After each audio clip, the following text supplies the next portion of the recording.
छोटे से गांव विलासपुर में हर पूर्णिमा की रात कुछ अजीब घटता था। जब चांद अपनी पूरी रोशनी बिखेरता तो कुछ रहस्यमय परछाइयां गांव की गलियों और जंगल में घूमती नजर आती। ये परछाइयां इंसानों की नहीं थी, उनके पंख थे। वे हवा में तैरती थीं और धीरे धीरे गायब हो जाती थीं। गांव के बड़े बुजुर्ग कहते थे कि ये परियां थीं जो किसी प्राचीन श्राप के कारण केवल परछाइयों के रूप में ही रह सकती थी। 11 साल की मेहर को बचपन से इन छायाओं की सच्चाई जानने की जिज्ञासा थी। एक रात जब पूरा गांव गहरी नींद में था, मेहर चुपचाप अपने घर से निकली और जंगल की ओर चल पड़ी। जैसे ही वह गांव की सीमा पार कर घने वृक्षों के पास पहुंची, एक हल्की सी आवाज आई, जैसे कोई उसे बुला रहा हो।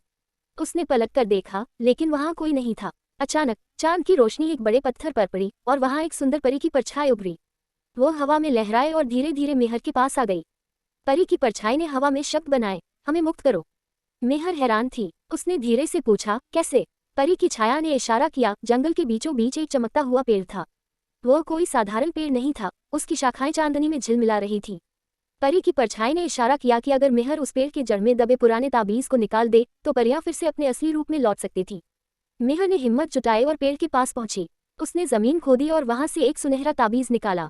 जैसे ही उसने ताबीज को ऊपर उठाया, अचानक हवा में हलचल हुई, पेड़ की पत्तियां झंझनाई और एक चमत्कार हुआ। चारों ओर बिखरी परछाइयां चमकने लगी और असली परियों में बदल गईं।